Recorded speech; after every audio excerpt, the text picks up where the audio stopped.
Okay, so this is the Economic Development Commission regular meeting of Thursday, February 5th, meeting in the Old Town Hall Conference Room as well as via Zoom. It is 8:32, and we do have a quorum, so I'll turn things over to you, Mr. Chair. Thank you. Just straight to motion to approve minutes from the last meeting. Recognize. So that's second, and all those in favor? Jen and Jen.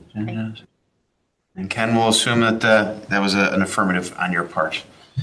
And with that, we'll turn things back over to Mark to go over your annual report. Yeah, so last month did provide, kind of a one-page handout that reviewed this past year's accomplishments, both from the department's perspective as well as the commission, the things that you guys have all been working on, as well as take a look forward to 2026 and hopefully the things we'll focus on for the balance of the current calendar year. We do need to provide annual report to the RTM. I did send out a copy of a proposed or draft annual report. The chair usually accompanies me to the RTM meeting, which assuming I shall. We take action on it today, authorizing the submittal of the annual report to the RTM. We would do that on mid-February, I think, the 17th, somewhere around there. It is on my calendar, so it is. So, but I just wanted to, we usually complement the written report with a very brief PowerPoint presentation. It's based on something that you've already seen from me. So, but I just wanted to cover that briefly today, make sure everyone's on board with it, and then hopefully move forward. I think everyone, I think I'm speaking for the group, so appreciate it. We had questions, just mostly of interest, I think. I don't think there's anything we were challenging. I don't know if that's the right word, or thought should or should not be in there, but I just thought it was informative for us. So I would guess motion to approve that as a report going forward. Yeah, so I'll just briefly run through this real quick. This is what we hope to present, remind the RTM as to the commission's role established under state statutes. Its role is primarily advisory, providing some strategic oversight to the town's efforts from an economic development standpoint, including this department. You've all seen this before, which emphasizes what we think is our competitive position in the marketplace, obviously centered on the fact that we are relatively unique in the fact being for a community our size, having two universities in our backyard certainly gives us access to talent that companies are looking for. And, again, that blend of urban amenities that you find in much larger communities in a suburban setting. This, again, is what we've looked at this past year in terms of things that we've been working on. Some of the development activity that's ongoing. Upper quadrant is the Creek Line development at what used to be Fairfield Metro, now Fairfield Blackrock train station, the first building of several planned. The new auto dealership on Commerce Drive, and the mixed-use development downtown on Sherman Street. Some current activity that's either beginning construction or nearing completion, the work to renovate and the former Dolan School for sophomore housing at Fairfield U, the Beach Road Apartments, 40 units, upper right and lower left are both 830G developments that are nearing completion, which will contribute points to our second moratorium. And lower right corner is Fairfield Prep, the new gymnasium performance space. Lower left is the Bronson Road development. Mark, this is like not necessarily impacting the presentation, but just a question. So the style and so if you go back to the last slide, the upper right with the white, the black shutters, the style of the building versus the lower left. Mhm. Like those are very different styles. They Um, are.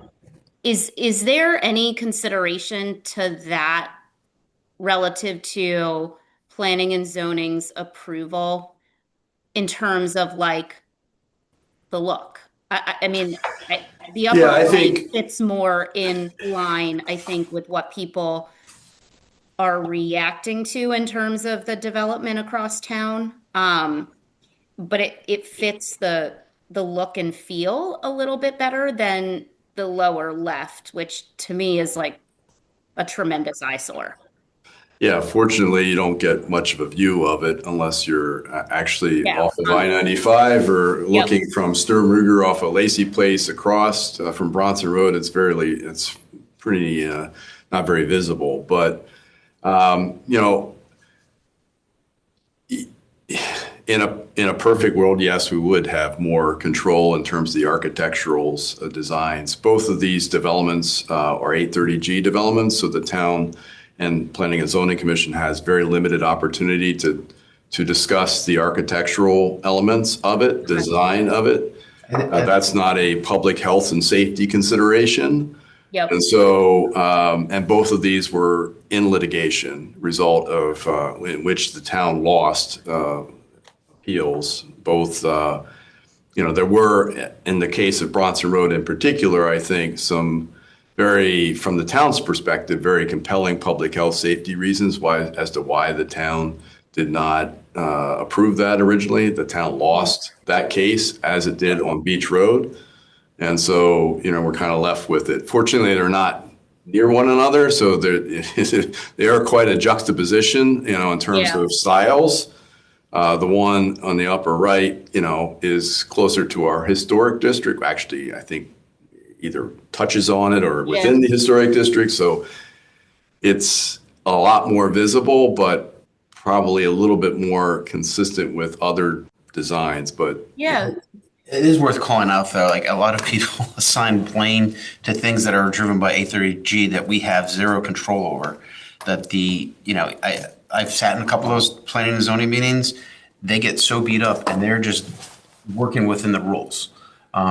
They working within the law. Yeah, I mean- I think, and that's really, I think, from the town's perspective, why the moratorium is important. It returns control over these development decisions to the elected Planning and Zoning Commission, so they do have a lot more say in terms of what, these developments look like, where they should be located, how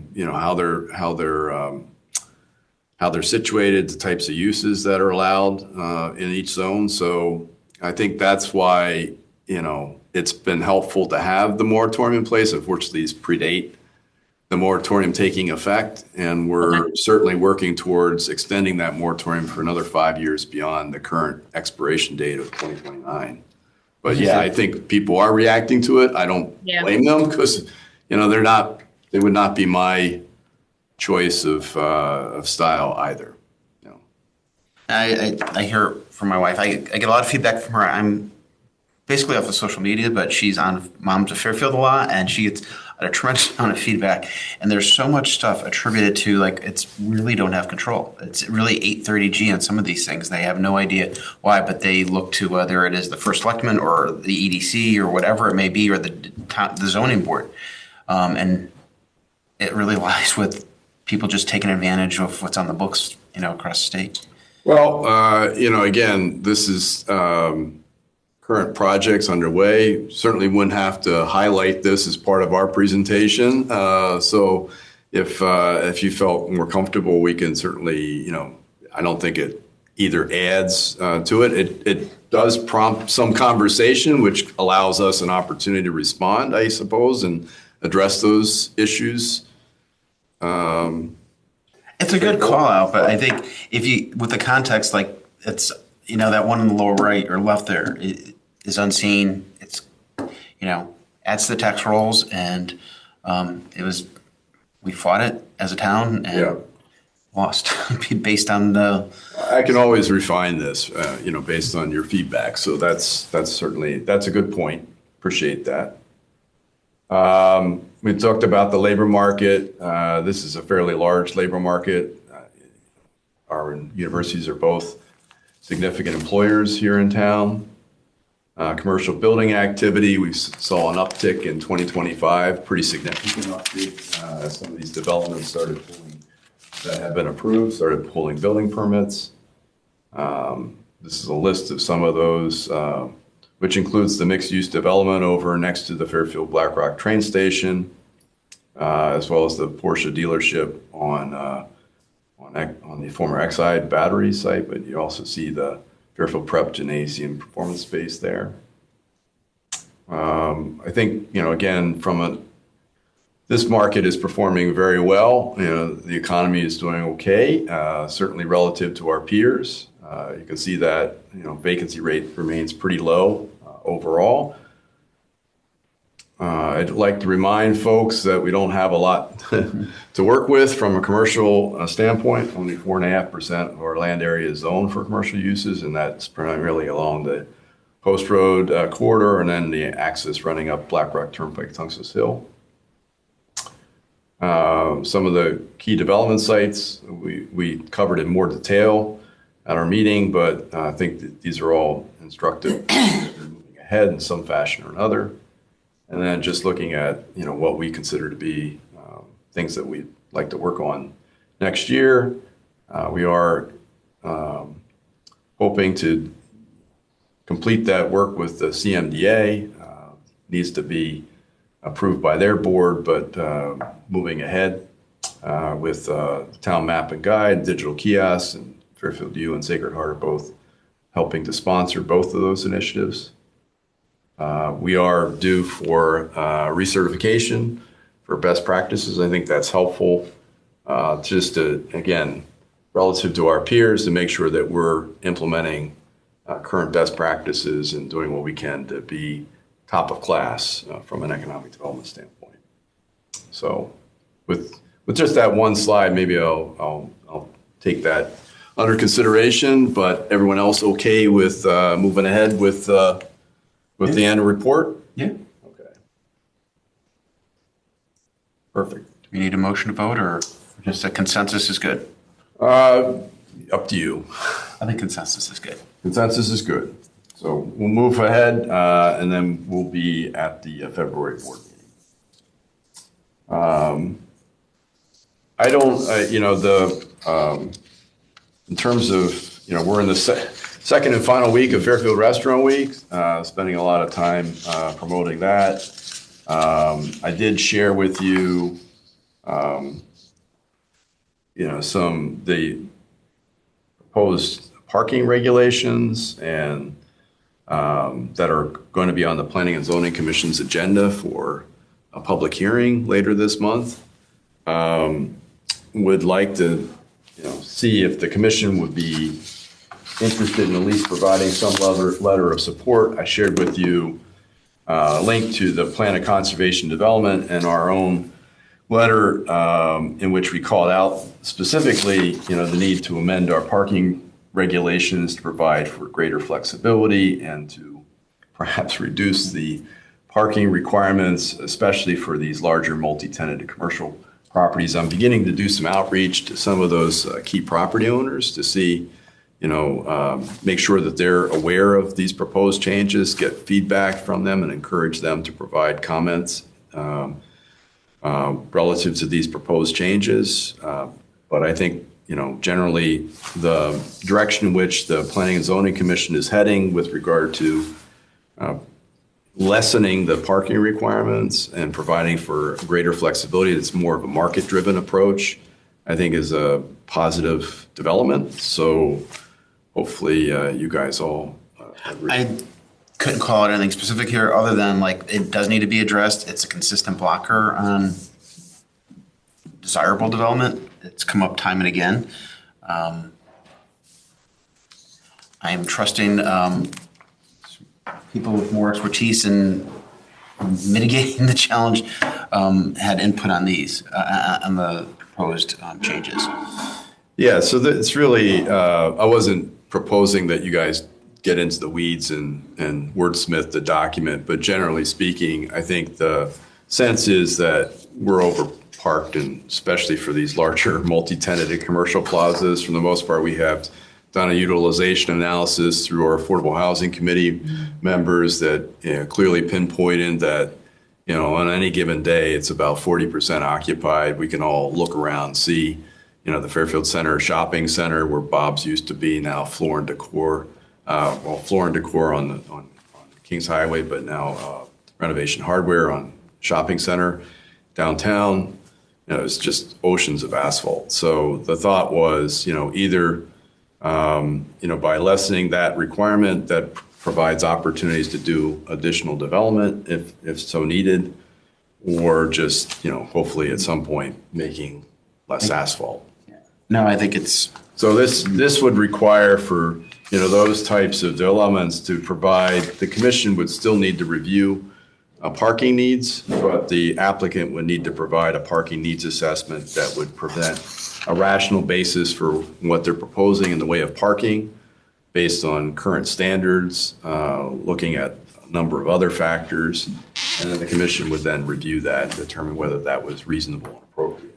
So it's less about, our current regulations have a certain parking requirement associated with each use and each square foot of use, and there's no cap on that. So that's how we end up with giant parking lots that are unused, because each square foot of those of that plaza has to be assigned a parking demand, and in some cases it produces a kind of a extreme result. So BJ's, Floor and Decor, there's actually a whole separate auxiliary parking lot next to where Floor and Decor and Aldi's are. It's always empty. Not being used. So I drive by there all the time. Like, it's not too far from where I live, and yeah. So if you're okay with this, I would propose drafting a very brief letter indicating general support for the direction that's the Planning and Zoning Commission, and calling out those specific instances which we think are warrant some changes. So if that's okay, I would prepare a letter for. Yeah, no, I think this has come up time and again, and I wholeheartedly support it. Mark, can I ask a question regarding that? Yes. Does the new proposal, is it retroactive? So, for example, the old Bob's Shopping Center, do they get to now, under the new regulations, build an out parcel retail store or add more retail square footage? Retroactive? It's not retroactive in the sense that they would need to make an application. Right. But when they make an application, if they have a proposed use, they would be under the new guidelines, which is they would need to present a parking needs assessment to justify the parking allotment that they're showing based on the use of the site. So it doesn't immediately produce any changes, but it does provide an opportunity for those property owners, should they choose, to either rehab or renovate or have some kind of new development proposed or an addition proposed. They would be under the new guidelines, assuming they get approved. Gotcha. I'm hearing kind of right, but that might, like, for we still call it the former Bob's Plaza. Mm-hmm. With all that empty space, would that allow them to put construction aligned on the Post Road, which might look a lot nicer? And I think that's the direction in which the Planning and Zoning Commission is also going, which is they're trying to extend the traditional confines of the downtown to move buildings closer to the street, looking at a maximum setback as opposed to a minimum setback. So they would prefer as you have in the downtown, buildings closer to the street itself with public amenities in front, pedestrian sidewalks and other amenities with parking behind. And I think they're trying to replicate in other commercial districts, but that's something that will likely come later in the way of a proposal from the Planning and Zoning Commission. I will note that, with the adoption of the POCD, the Planning and Zoning Commission has also set aside some time each month to do a planning meeting, and they're looking at, their regulations in light of the POCD, and they're prioritizing, obviously parking, but also the commercial districts and looking at ways in which they could strengthen design criteria, to Jen's point earlier, but also, replicate some of the same things that they like about the downtown and other commercial areas of town. So I suspect we'll see more of that coming. But I would say that the planning director reached out and said, there's an opportunity if the commission, either this commission or the affordable housing or other groups that I work with, have specific priorities. This is a good time, and we don't have to do that today, but a good time to raise those because they're, deciding what things they want to focus on. It's clearly the Planning and Zoning Commission wants to focus on parking. They want to focus on commercial districts, which I think is all music to our ears. But yeah, I wanted to throw that out too. Everyone's good with that? Yeah, absolutely. All right. So we're using by unanimous consent, I guess. Well, moving right along, I don't have, unless there's other questions, I think we'll get more into an update on other development sites. I would just note that the couple projects that we've been monitoring, the mixed-use development between the Fairfield Blackrock train station and Illicit Brewing, they have started work in terms of the site work or remediation. You'll probably see a lot of activity over there in the coming months, but that's exciting news for us. And other than that, keep moving ahead. All right. Beverly indicated that she could not attend today because she had a conflict. So I know that she has an event coming up, the Women in Business, second year. It's over at the Quick Center, I think sometime in March.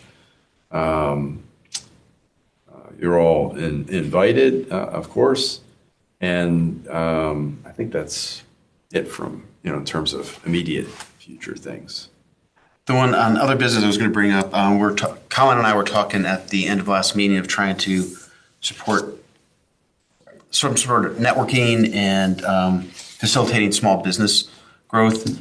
And Jen, just noticing, Jen Anderson, the innovators or incubators. Yep. Series you did. The startup. Yep. If there's any way that we could help support, obviously not getting in the way or inserting ourselves into something that Fairfield U is already doing, but maybe incorporating the chamber to bring businesses in. Like, is there any way we could help boost what you're doing? And Yeah. I'm just wondering if it would make sense at this stage, maybe just because I think it's good to do a review of what it is we're doing from a department standpoint, from the university standpoint, in terms of entrepreneurship and small business development. Yep. So maybe it would make sense if Jen's able to facilitate maybe a meeting with you and Colin, and the folks at Fairfield U, and maybe the same at Sacred Heart, just to get a sense as to what they're currently doing and if there's other opportunities for us to partner. yeah, like if there's a wish list that you have, Yep. respecting that it's something you're already doing and it's probably working well, we just want to be additive. And Yeah, it seems no, like if that's it's already in place, it might be low-hanging fruit for us to be able to.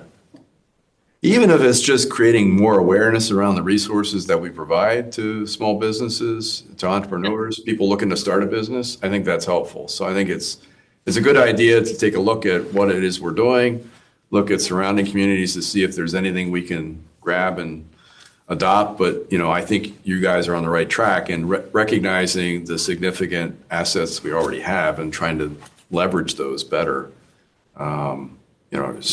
So I think the universities are a key differentiator for us. And I'm just relating this to something that my company did. They're based in Cleveland, and our marketing team engaged with Ohio State and the business school and worked on a case study. It was probably like a 6-8 week project, but we went to them, presented an issue, like some research we were trying to do, and they did a full analysis for us. It was a really good experience, and I think we got an intern out of it. And conversely, someone from Ohio State landed an internship with my company. I just wonder if there's any opportunity to create something like that for small businesses who are looking for either data analysis or expertise they might not have as like a sole proprietor, and then it creates business experience for students. Yeah, I definitely think there is. And I think we're probably doing some of that. It's just not as known. And I'm sure Jen Sacred Heart is too. Yeah, I know that there's a lot of business school classes that do projects for small businesses throughout the semester. So yeah, I mean, I think if we meet and incorporate our business schools into the conversation, I think for sure. Fantastic. Yeah.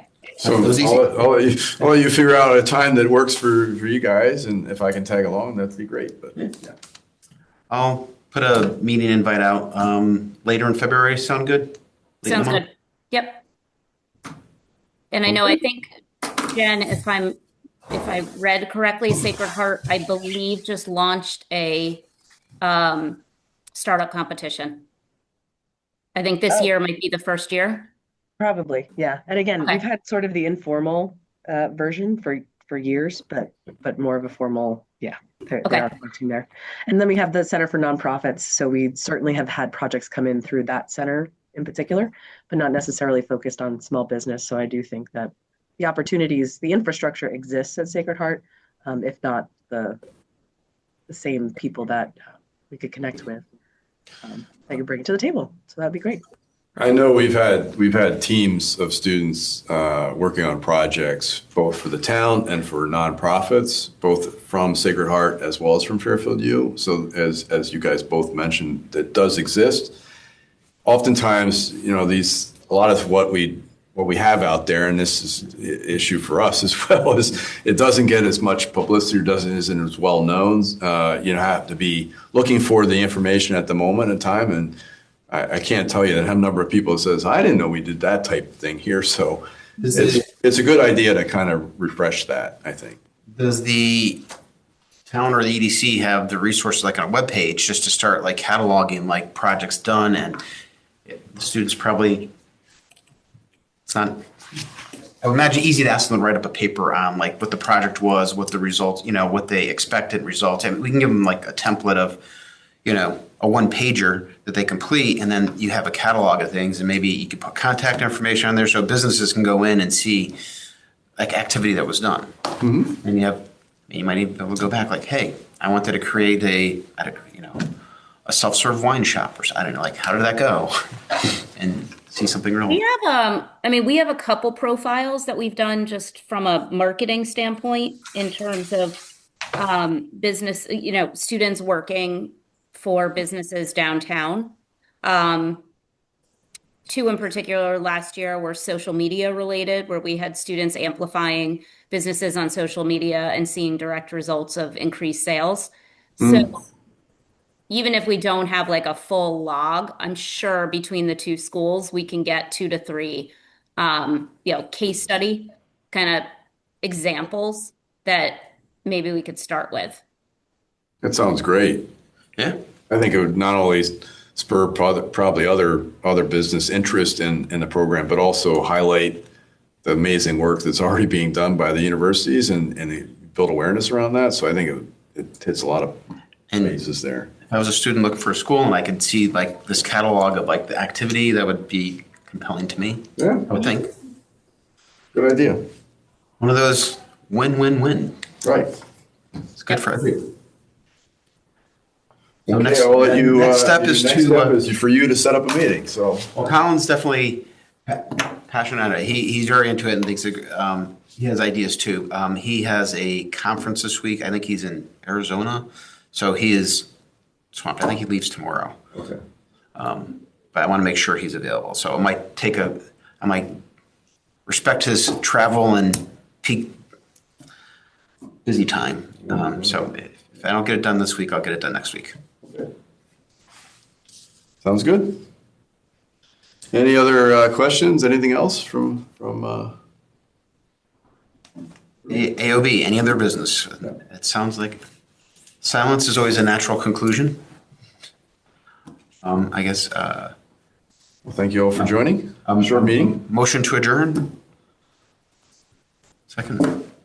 I think we're done. All right. Very good. Thanks, everyone. Have a great rest of your day. Everyone. Thank you. All right, bye. Bye.